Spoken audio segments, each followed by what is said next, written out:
గురుభ్యో నమః. శ్రీ మహాగణాధిపతి నమః. శ్రీ సరస్వతి నమః. భక్తులారా, వాల్మీకి మనిషి రచన శ్రీమద్ రామాయణం యథాత్మకంగా చెప్పుకున్నాం. ఇందులో భాగంగా నిన్నటి వరకు మనం బాల అయోధ్యారణ్య కిష్కింద సుందర యుద్ధకాండలు పూర్తి చేసాం.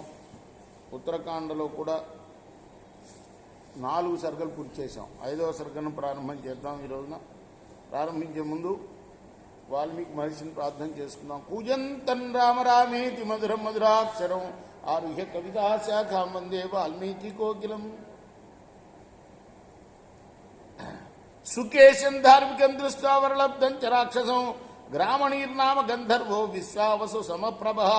విశ్వావసుతో సమానుడైన గ్రామణి అనే గంధర్వుడు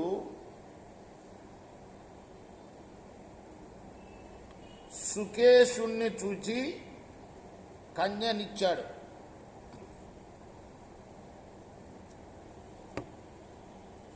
నిన్న చెప్పుకున్నాం కదా సుకేశుడు గురించి. రాక్షసులకు వరం గురించి కూడా చెప్పుకున్నాం. ఏమిటది? కడుపులో పడ్డ వెంటనే ప్రసవం తర్వాత మళ్ళీ తల్లి వయసును పొందడం కదా.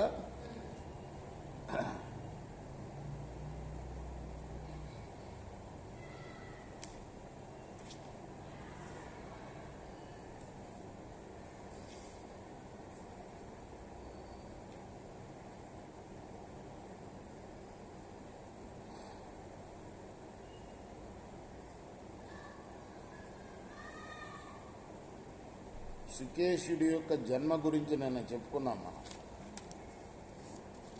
తస్య దేవవతీ నామా ద్వితీయ శ్రీరివాత్మజా త్రిషు లోకేషు విఖ్యాత రూపయవ్వనశాలిని తాం సుకేశాయ ధర్మాత్మా తదో రక్ష శ్రియం తదా.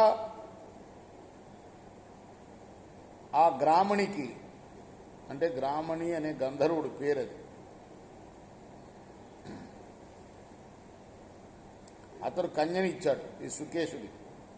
ఇతనికి ముల్లోకాల్లో ప్రసిద్ధురాలైన రూప యవ్వనాలతో ప్రకాశిస్తున్న దేవవతి అనే కుమార్తె ఉన్నది.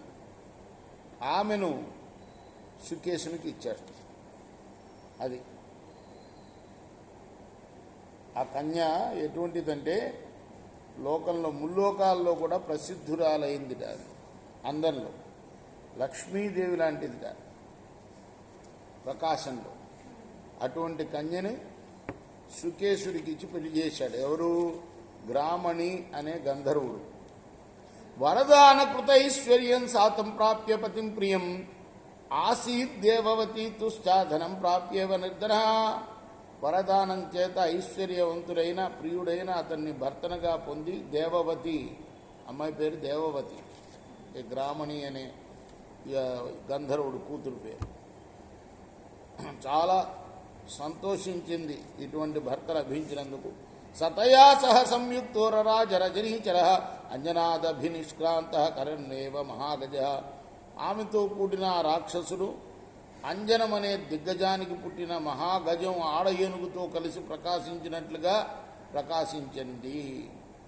తథా కాలే సుకేశస్తు జనయామాస రాఘవ త్రీన్ పుత్రాన్ జనయామాస త్రేతాగ్ని సమవిగ్రహాన్ రామ. ఆ తర్వాత సుకేశుడు తగిన సమయంలో గార్హపత్య దాక్షిణాగ్ని ఆహవనీయం అనే 3 అగ్నులతో సమానమైన దేహం గల 3 పుత్రులను పొందాడు. మాల్యవంతం సుమాలించ మాలించబరిణామరం త్రీం స్త్రీనేత్ర సమాన్ పుత్రాన్ రాక్షసాన్ రాక్షసుడుగా.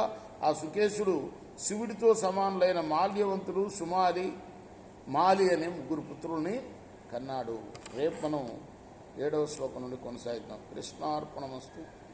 ఇదంతా కూడా రాక్షసులు అంతకు పూర్వం కుబేరుడి కన్నా ముందు రాక్షసుల నిలయం అన్నారు కదా. ఆ రాక్షసుల ఎలా వచ్చారు అక్కడికి, ఏమిటి అనే కథ ఇదంతా. కృష్ణార్పణమస్తు. సాయి కృష్ణార్పణ.